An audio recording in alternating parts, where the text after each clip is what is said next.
আজকে আবারও একটি রেসিপি নিয়ে চলে এসেছি। আজকে আমি বানাবো ভাত ভাজা। তো কিভাবে বেঁচে যাওয়া ভাত দিয়ে এইভাবে ভাত ভাজা বানানো যায়, তো চলুন রেসিপিটা দেখে নেওয়া যাক। তো এখানে আমি ভাত ভাজা বানানোর জন্য কিছু সবজি নিয়েছি টমেটো কুচি, ক্যাপসিকাম কুচি, নিয়েছি আলু, রসুন কুচি, নিয়েছি আদা কুচি, কাঁচা লঙ্কা, ডিম ও পেঁয়াজ। তো এরপর আমি কড়াইতে তেল দিয়ে প্রথমেই ডিমটাকে ভেজে নেব। এখানে আমি ডিমটাকে ভুজিয়া করে নেব। তো অল্প লবণ দিয়ে আমি ডিমগুলোকে এইভাবে ভেজে নেব।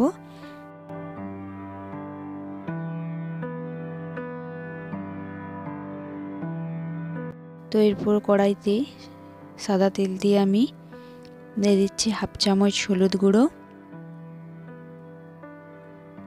তো এর উপরেই দিয়ে দেব কেটে রাখা আলুগুলো। তো আলুগুলো আমি হালকাভাবে ভেজে নেব। তো এখানে হালকা করে ভাজা হয়ে এলেই এরপর আমি কেটে রাখা ক্যাপসিকাম কুচিগুলো দিয়ে দিচ্ছি। দিয়ে আমি এখানে ভালোভাবে ভেজে নেব। তো এখানে ভাজা হয়ে গেছে। তো এরপর আমি কড়াইতে তেল দিয়ে দিচ্ছি রসুন কুচি, দিয়ে ভালো করে ভেজে নেব।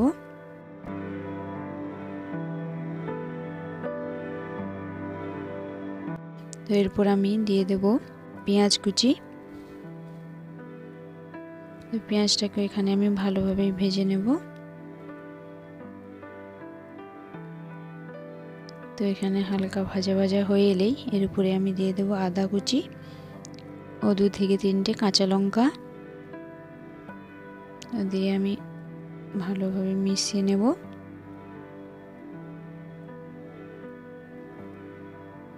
এখানে হালকা ভাজা ভাজা হয়ে এলে এরপর দিয়ে দিচ্ছি টমেটো কুচি। টমেটোগুলোকে এইভাবেই নেড়ে নেব।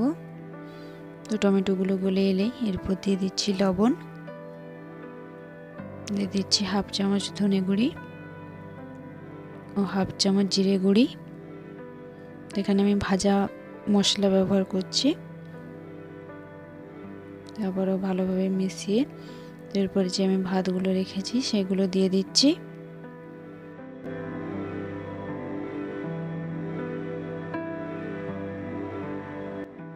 এবার আমি ভাতগুলোকে ভালোভাবে মশলার সঙ্গে মিশিয়ে নেব।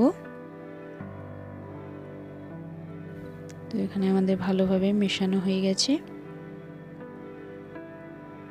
এখানে আমি দিয়ে দিচ্ছি 1 চামচ চিনি ও ভেজে রাখা আলু ও ক্যাপসিকাম দিয়ে দিচ্ছি। আমি যে ডিম ভেজে রেখেছিলাম সেটাও দিয়ে দিচ্ছি। এবার ভালোভাবে মিশিয়ে নেব।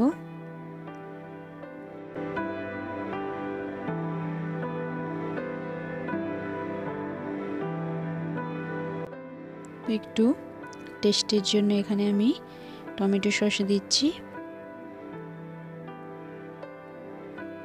তারপর আমি ভালোভাবে মিশিয়ে নিচ্ছি।